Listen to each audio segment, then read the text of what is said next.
The word of God that is given to us today is Genesis 11:26 through 12:2, New International Version.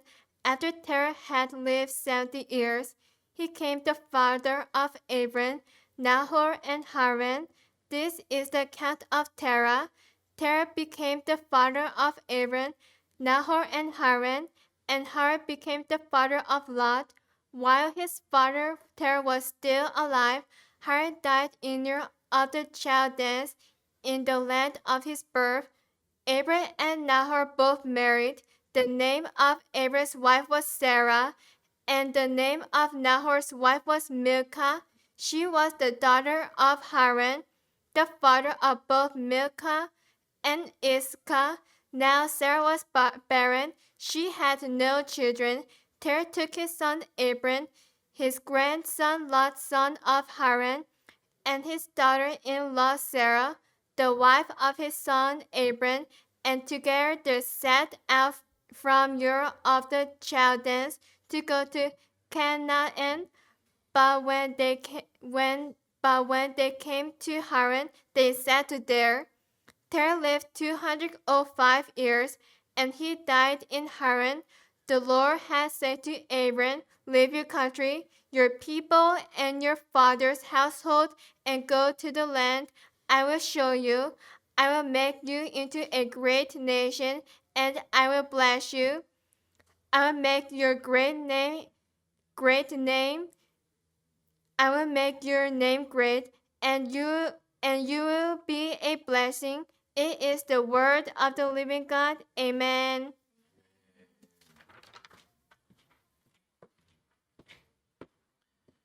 계획이 좌절된 삶에서 배우는 겸손과 순종이라는 제목으로 은혜를 나누겠습니다. 지난주 창세기 11장 초반을 통해서 한 언어와 한 마음으로 똘똘 뭉쳐서 바벨을 만들고 바벨 탑을 세우려 했던 사람들을 언어를 흩으셔서 하나님께서 그들을 다 헤어지게 하시고 땅으로 흩어지며 땅에 충만하게 하시는 의도를 살펴봤습니다. 우리가 창세기에서 깨달아야 될 사실 중요한 것은 뭐냐면 하나님은 전능하신 창조주라는 것입니다. 하나님은 전능하신 창조주이신과 그 반대되는 우리 인간은 한없이 나약한 존재라는 것이 창세기에서 우리에게 알려주는 사실입니다. 하나님은 위대하신 하나님의 계획을 세우시고 그것을 성취하신 것이 창세기예요.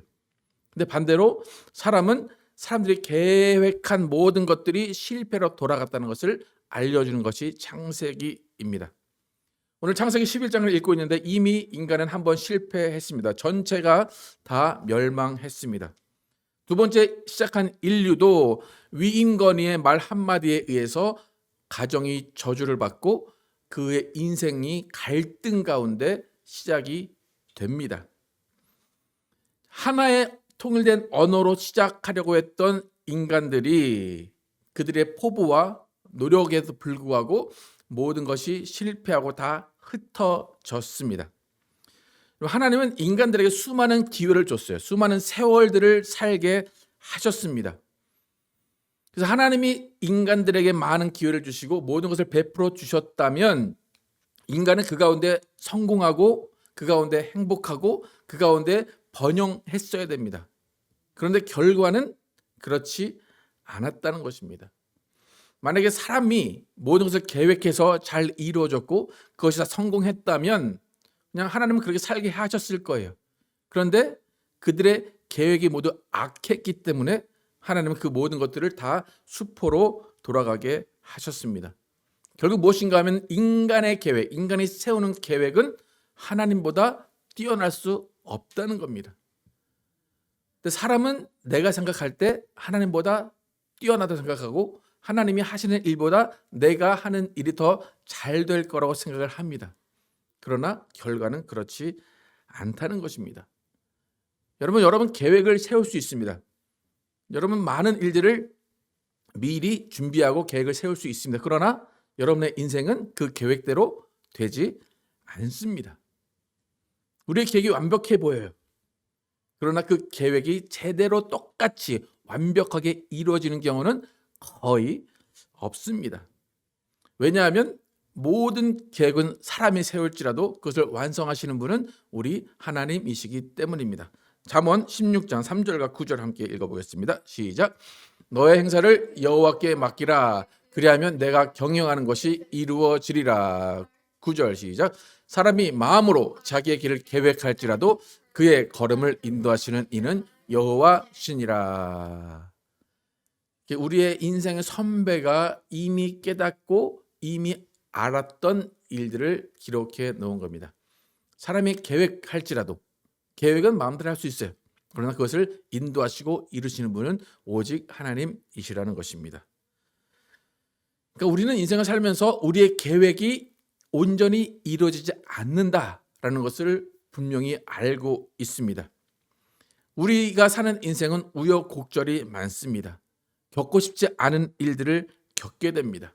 그래서 우리가 힘든 일을 겪을 때 왜 나한테만 이런 일이 일어나지? 왜 나는 왜 이런 일들을 이겨내지 못할까라고 생각을 합니다. 그러면서 좀 나한테 다가오는 고난과 시련에 억울해합니다. 그런데 중요한 것은 여러분 그렇게 억울할 필요 없다는 거예요. 왜요? 여러분만 당하는 고난이 아니기 때문입니다.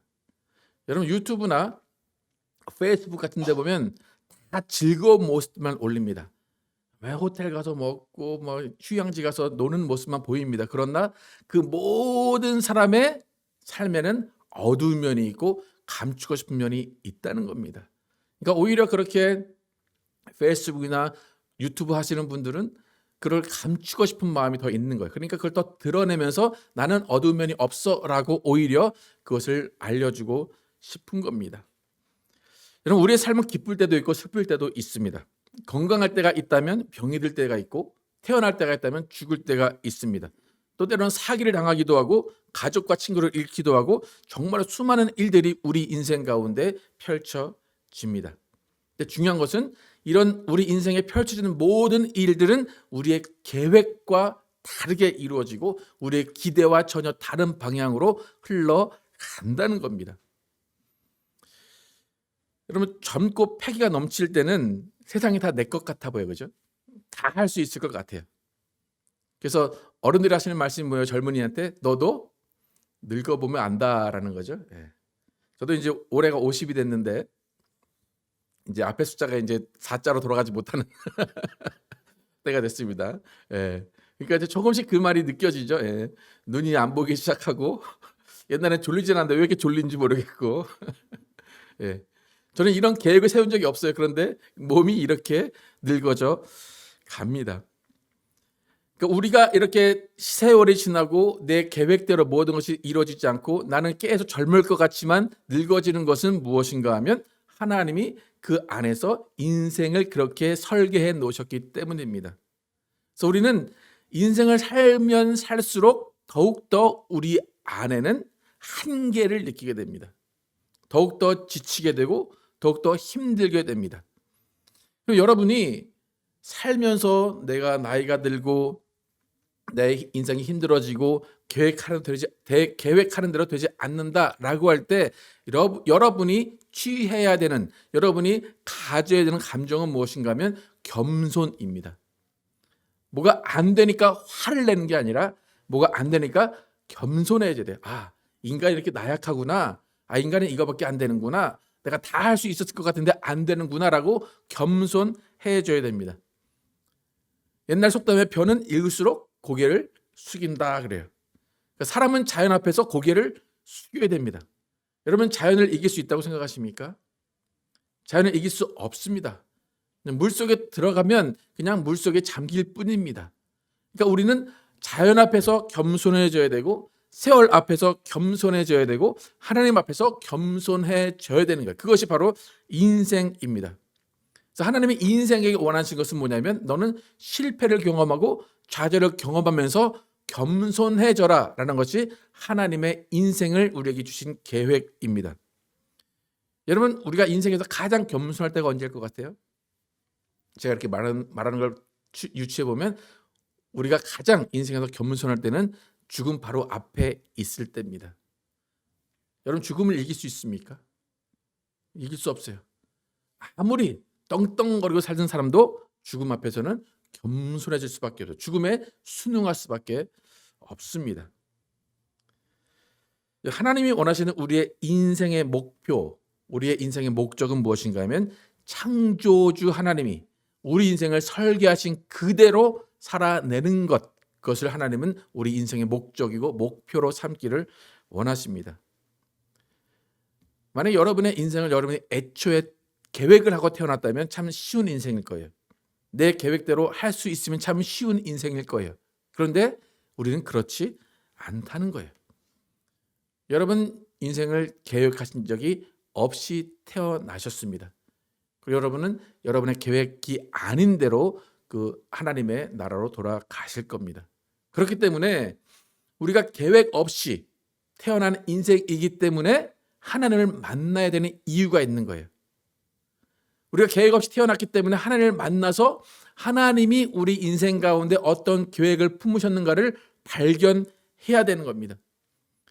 내가 그동안 하나님을 못 만난 채 외면한 채 내 계획대로 살아왔던 인생이었다면 그 계획이 내 것이 아니라 하나님의 계획이었다는 것을 발견하고 하나님께 나아가서 하나님께 물어봐야 되는 거예요. 하나님, 나를 창조하신 이유가 무엇입니까? 나를 창조하신 계획이 무엇입니까? 라고 하나님께 물어봐야 됩니다. 여러분, 믿음이라는 것을 이제 갖게 됐어요. 신앙이라는 것을 하게 됐어요. 여러분, 믿음과 신앙의 정의가 뭘까요? 다른 사람보다 저 사람 믿음이 좋다, 신앙이 좋다 라고 할 때 그것은 겉으로 드러나는 그냥 교회에서 기도를 잘하고 성경을 많이 알고 교회 활동 열심히 한다 라고 하는 것으로 믿음이나 신앙을 평가할 때가 있습니다. 그런데 믿음 또 신앙이라는 것은 무엇인가 하면 이 땅에서 하나님이 우리에게 원하시는 삶이 무엇인가를 발견하고 그 삶에 맞게 살아가는 것이 믿음이에요. 친절하게 띄워주셨는데 한번 읽어볼까요? 믿음과 신앙의 정의가 무엇인지 시작. 이 땅에서 하나님이 계획하시고 가르치는 인생을 살아내다가 영원히 하나님과 사는 거예요. 그러니까 믿음이 없이는 하나님을 기쁘시게 못한다 그래요. 그러니까 무엇인가 하면 믿음이라는 것은 하나님이 나를 왜 만드셨는지, 나를 어떻게 살라고 하셨는지 그것을 발견하는 거예요. 그러니까 여러분 자녀들을 볼 때 어떨 때 가장 기쁩니까? 자녀들이 그의 인생을 잘 살아낼 때 기쁜 거예요. 하나님 똑같아요. 우리가 하나님이 지으신 목적대로 잘 살아내는 것을 보는 것이 기쁜 거예요. 그리고 이 땅에서만이 아니라 영원히 하나님과 살아내는 것, 하나님과 살아가는 것을 하나님은 기뻐하시고 그것이 바로 믿음과 신앙의 정의입니다. 우리는 교회에서 신령한 삶을 살라 그래. 신령한 삶을 살아라. 신령하다라는 것이 뭔 것 같아요? 신령하다. 뭔가 남이 못 보는 것을 막 봐야 되고 막 성경이 줄줄줄 흘러나오고 그런 게 신령한 게 아니에요. 신령한 것은 하나님이 원하시는 삶을 사는 것이 신령한 겁니다.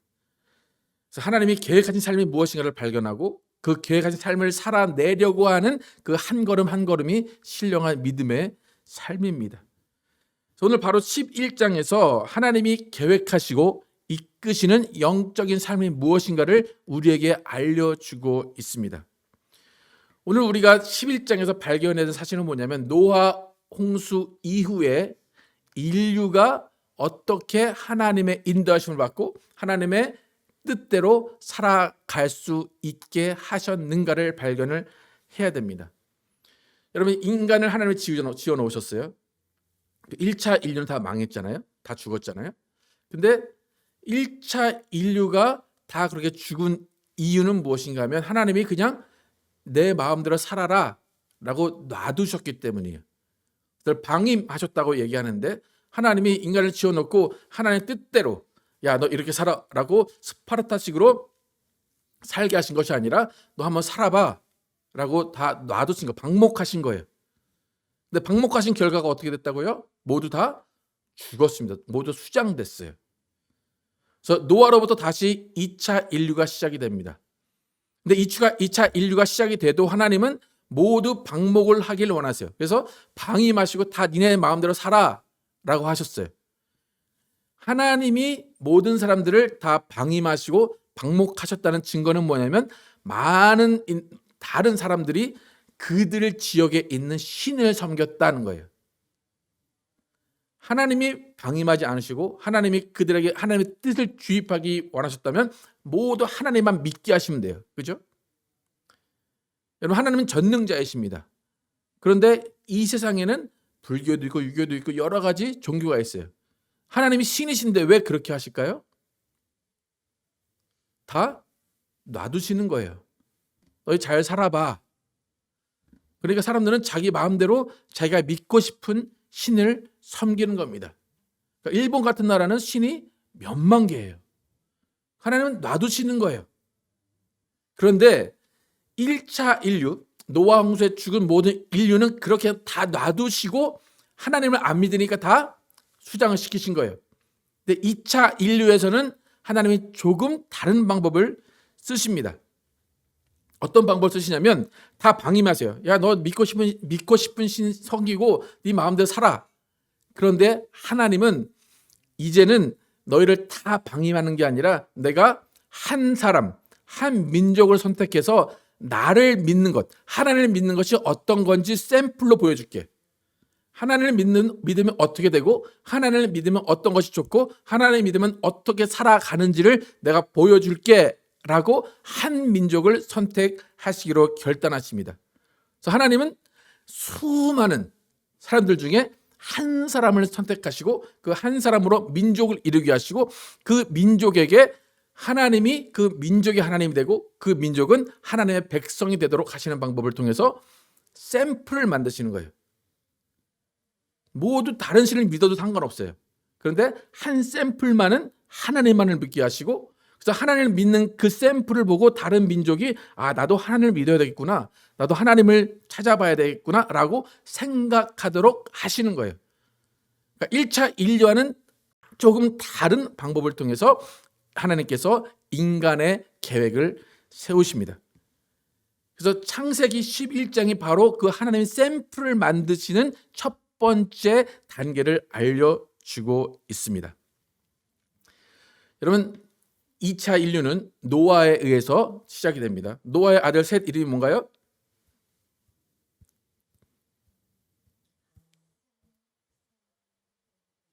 그렇죠? 성경에는 셈, 함, 야벳 나오죠? 예. 근데 첫째는 누구예요? 야벳. 두 번째는 셈, 마지막은 함. 예. 이걸 헷갈려 하시더라고요. 성경에 순서가 없기 때문에. 그러니까 셈, 함, 야벳. 그러니까 하나님께서 세 아들을 노아에게 주시고 그 노아의 아들이 이제 인류가 나게 하신 거예요. 그래서 저번에 그 그림으로 보여드린 함은 아프리카 쪽으로, 야벳은 유럽 쪽으로, 셈은 중동과 아시아 쪽으로 나갔다고 그랬죠.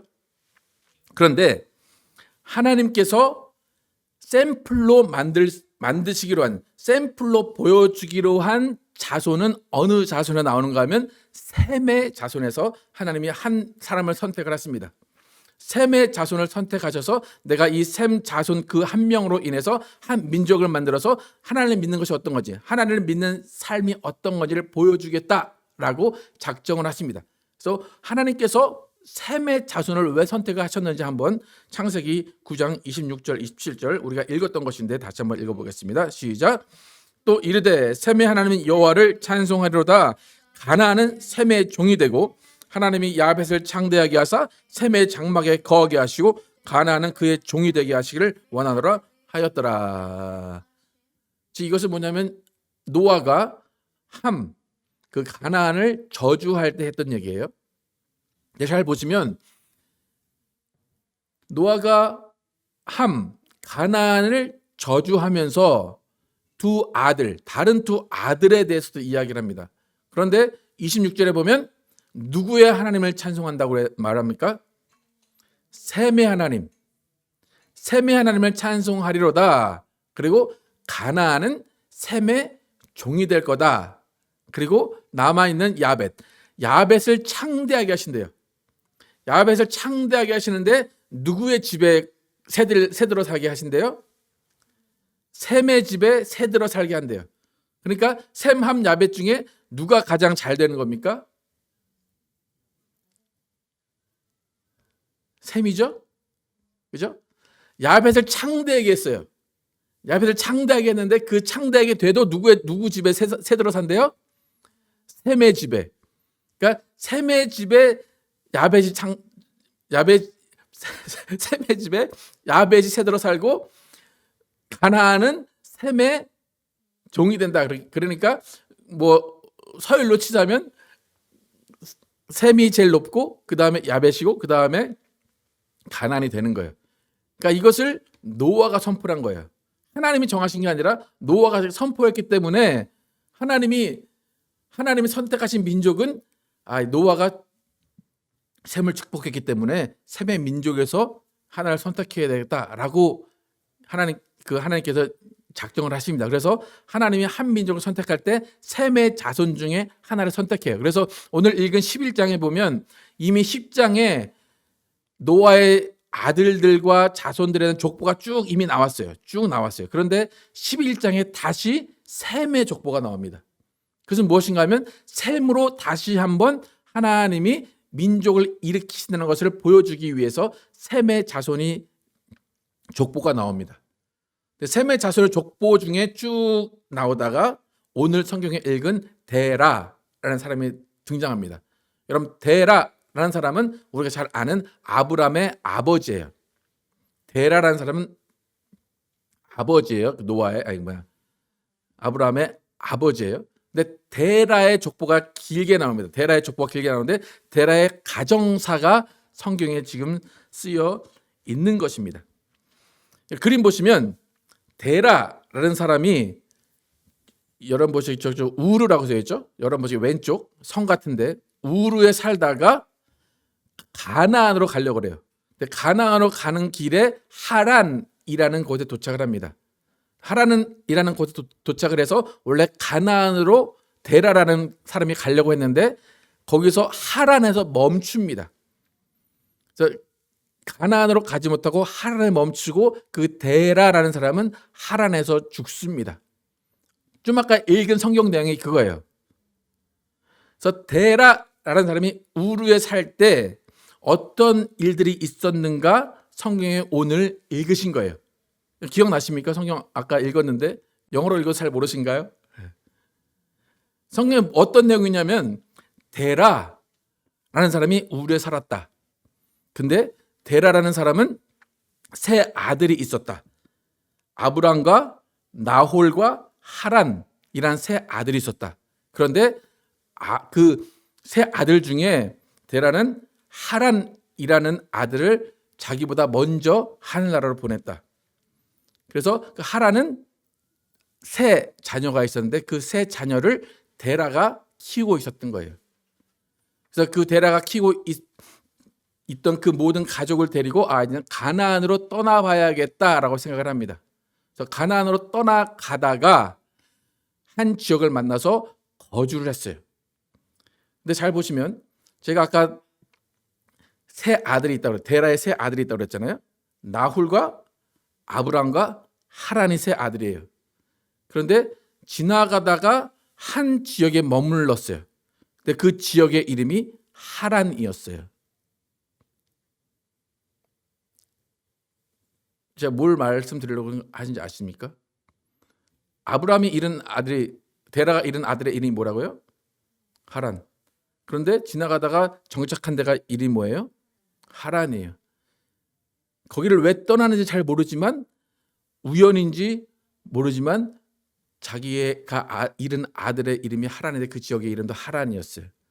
그래서 데라는 하란에서 죽었다라고 성경에 기록이 되어 있습니다. 그래서 그렇게 하란에서 데라가 죽고 난 다음에 아브람을 이제 하나님의 명령을 따라서 가나안으로 이렇게 떠나는 내용이 창세기 11장의 내용입니다.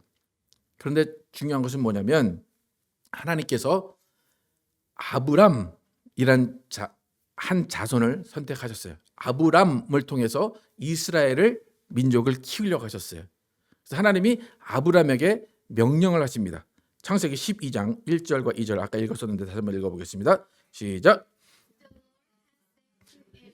너는 너의 고향과 친척과 아버지의 집을 떠나 내가 보여줄 땅으로 가라. 내가 너로 큰 민족을 이루고 내게 복을 주어 내 이름을 창대하게 하리니 너는 복이 될지라. 아브라함에게 명령하신 이 명령은 아브라함이 우르에 살 때, 아버지와 함께 우르에 살 때 받은 내용이에요. 근데 아브라함이 이 명령을 받았는데 이 말씀에 하나님의 계획이 들어있어요. 하나님의 포부가 들어있어요. 그런데 아브라함이 이 명령을 받았을 때 아브라함이 느끼게 되는 감정은 뭐냐면 어이없음이에요. 감사함도 아니고 이 명령을 받았을 때 어이없어요. 왜 그런가 하면 첫 번째 이유가 뭐냐면 1절에서 뭐라고 나옵니까? 너는 너의 고향과 친척과 아버지의 집을 떠나라는 거 좋아요. 근데 떠나라면 어디로 가야 된다고 말씀을 해주셔야 되잖아요. 그죠? 근데 뭐라고 말씀하세요? 내가 보여줄 땅으로 가라. 어디로 가라는 거예요? 거기가 어디예요? 여러분 누가 신부름 시키는데 야 누구네 집에 좀 전달해줘 그래야 되잖아요. 근데 야 일단 이거 가지고 가. 그럼 어느 집이 보일 거야. 그럼 여러분 신부름 갈 수 있습니까? 네. 그 황당한 명령이에요. 두 번째 명도 더 황당해요. 뭐라 그래요? 내가 너로 큰 민족을 이루고 내게 복을 주어 내 이름을 창대하게 하리니 너는 복이 될지라. 이런 큰 민족을 이룬다는 건 뭐예요? 내가 자녀를 낳아야 되죠. 또 그 자녀가 손자를 낳고 낳아야 되죠. 이게 아브라함에게 명령하신 거예요. 근데 조금 전에 우리가 성경 창세기 11장 읽었을 때 아브라함의 아내에 대해서 설명을 했죠. 뭐라고 설명합니까? 아브라함의 아내 사레는 뭐래요? 임신하지 못하고 아이를 낳지 못한대요. 그게 현실이에요. 현실은 내 아내가 임신을 못하고 아이를 낳을 수 없어요. 근데 하나님 뭐래요? 내가 너로 큰 민족을 이루게 하겠다. 가능한 일입니까? 아닙니까? 불가능한 일이죠. 첩을 들이지 않는 이상 이 일은 되지 않는 일이에요. 그러니까 하나님이 명령하신 일은 황당한 명령을 하신 겁니다. 여러분 하나님이 한 민족을 선택하셔서 한 사람을 통해서 샘플로 만드신다고 그랬죠. 하나님이 그 사람이 어떻게 살아가야 하는지, 그 민족이 어떻게 살아가야 하는지를 알려주시기 위해서 샘플을 선택하셨어요. 근데 지금 하나님이 그렇게 시작을 하신다 그런 거예요. 민족을. 근데 선택하신 가정이 어떤 가족이에요? 자손을 낳지 못하는 가정을 선택을 하셨고 아버지가 다른 신을 섬기는 가정이었고 모두 가정사가 힘든 가정을 선택을 하셨습니다. 여러분 이 가정으로 민족을 이룰 수 있다고 생각을 하십니까? 저 같으면 제가 하나님이었다면 선택 안 했을 것 같아요. 그냥 잘 살고 있는 튼튼한 정작을 갖고 있고 그런 데를 선택했을 것 같아요. 근데 하나님은 그 가정을 선택을 하셨습니다. 하나님은 왜 그러셨을까? 누구의 뜻대로 민족을 이루시겠다는 겁니까? 하나님의 뜻대로, 하나님의 계획대로. 인간이 계획할 수 없는 상황 가운데 그 가정을 선택하신 거예요. 자녀를 낳을 수 없는 가정을 선택하셔서 그 가정에 자녀를 주시면서 하나님이 민족을 이루시겠다는 거예요. 그럼 그 민족이 커졌어요. 그럼 그 커지는 민족은 누가 커지게 한 겁니까? 하나님이 커지게 한 거예요. 아무 말 못하도록 하나님이 계획하신 대로 이루어졌다는 고백만 나올 수 있도록 하나님이 그 가정을 선택하신 겁니다. 데라의 가정, 아브라함의 가정은 실패를 경험하고 좌절을 경험한 가정입니다. 하나님은 그 가정을 통해서 하나님의 살아계심, 하나님의 인도하심을 드러내기를 원하신 거예요. 여러분, 우리는 때로는 실패하고 때로는 좌절합니다. 때로는 무기력해집니다. 하지만 하나님은 그 무기력하고 좌절하고 실패하고 있을 때 우리를 찾아오십니다. 그리고 실패하고 좌절하고 넘어져 있는 자들을 일으켜 세우시는 방식으로 하나님은 우리의 인생을 이끌어 가십니다. 이 모든 가정들, 데라와 아브라함과 하란과 그 모든 가정들이 갖고 있는 가정사가 있어요. 아픔이 있어요. 하나님 그 아픔을 함께 가져가시고 함께 품으시면서 그 아픔에 평생 동안 위로하시면서 가시겠다는 거예요. 그리고 그 가운데 하나님이 또 새로운 경험을 하게 하시고 새로운 꿈을 주셔서 그의 자손들, 그의 손자들을 통하여서 살아계신 하나님을 보여주시겠다는 거예요. 그러니까 데라 그 한 대만 보거나 아브라함 그 한 대만 보면 좌절이고 희망이 없어요. 하나님은 그들을 일으키셔서 그의 자손들을 통해서 하나님이 살아계시고 내가 너의 하나님이고 너는 나의 민족이라는 것을 보여주시겠다는 거예요.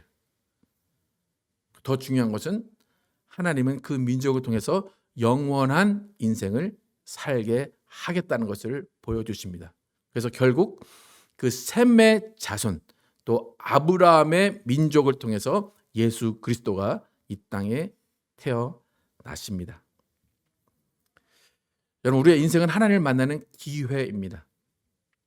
여러분, 하나님을 만나는 기회는 여러분이 잘 나갈 때, 여러분의 부자일 때, 여러분의 땅이 많을 때 만나는 것이 아닙니다.